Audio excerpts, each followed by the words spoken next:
Marty, you run a very successful business in the Mildura region and one of our leading offices in Victoria. So just a couple of things. How long have you actually been in the industry? Yeah, good question. I've been in real estate for 17 years. 17 years. In the business though, I've been in the business for over 30. Okay. So from your point of view, with that history, how do you believe the industry's changed in that time? Oh, has it changed? Yes, it has changed a lot. It's more to do with technology now and information. What I find now is the majority of clients that you deal with actually know more about what's happening in the market than yourself. They used to. That's right, and the market's just changed so much in regards to technology. So the research capabilities are out there for the general consumer now. Look, buyers already know what they want, they know the prices, and basically it's all about negotiation. Fantastic. So what do you enjoy most about the industry? Obviously with the history such as you've had for 30 years, you're obviously doing something right and enjoying it. Yeah, look, what I like the most is people want me to do business with them. It's because they've got something that needs to be fixed. Yep. Now, whether it's the fact that they want to move on, whether there's been a death in the family, or whether financially it's a strain, I mean, I just find it so good that I can help people. And not only that, they then think that if I do such a good job, they'll talk about me to other people, and you become a raving fan. Now, as far as I'm concerned, I love real estate, not so much, it's not the actual house that I love. It's the clients that I enjoy dealing with and getting a result for both the buyer and definitely my vendor. And where would you say most of your business then comes from? Most of my business comes from my raving fans. In fact, I shouldn't say this to too many young salespeople, but I don't prospect. I don't think I've ever prospected. I've just been very fortunate that I have a very big mouth and I have a personality larger than life. And I've made sure that people know that I love to do what I do. They know that I'm a friendly, likeable sort of a guy that's got a big personality, and it's really helped me in life. Yeah.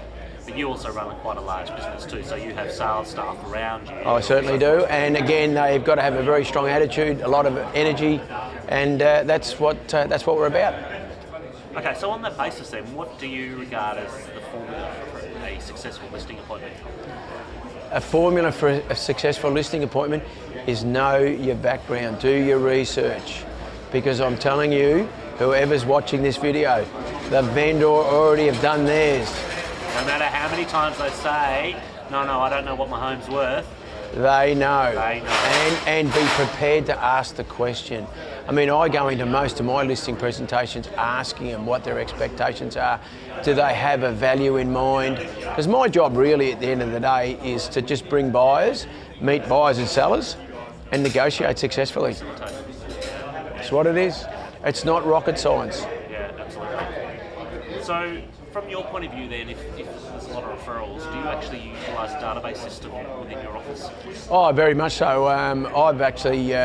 I've got about 11,000 on my database. Wow. And we use that program that Elders introduced us to, which is Active Pipe. That's been a huge success towards feeding information to our database. It's something that obviously a lot of salesmen get a little bit lapse on, is that communication. If you've got some good systems in place and you can talk to your database and add as many to it as you can. Anybody that contacts you, anybody that comes to an open, anybody that emails you should automatically go on that database and just grow it. Yeah, absolutely.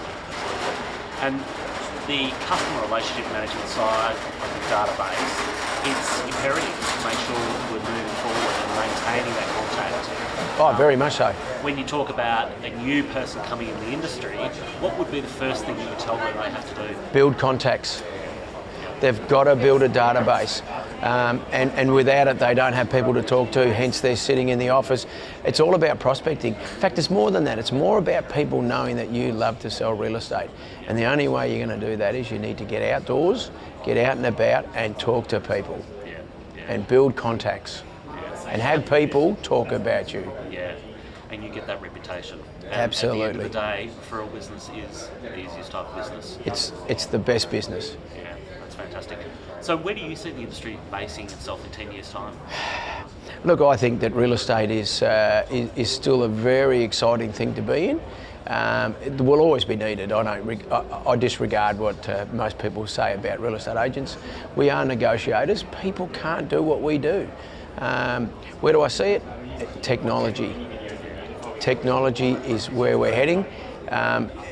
You don't rely on just the old-fashioned methods that everybody talked about for years and years. Social media, it's enormous. Now, I'm a dinosaur when it comes to technology, but I've got You have good people around you. I have some incredibly good young people around me, and they've taught me a lot, to the point now I actually do use Facebook. I've got, I'm in LinkedIn, not that I use it much, but I've got all these people that want to join me all the time. So if people want to know about you, accept it, embrace it, and get stuck into it. Fantastic. And the last question for you today, Marty, do you actually have a PA? I do have a PA, and I think it's the most important thing that I needed in my work. Why is that? It's allowed me to spend most of my time on the high yield product of my business. So the high payoff activities? Absolutely. If I didn't have a PA, I would be stuck in a rut where we'd all look to do the easy things, whereas I need to do the hard things. But not only that, having a PA in my business where I've got 3 branches, I need to spend time with my staff, because my business is about my staff, and then my staff is about my clients. So when it comes to a PA, and we know who my PA is, yes. And she is brilliant. But without her, I would probably not be where I am now in regards to being able to write good commissions, support and protect my business, and not only that, spend time with my staff.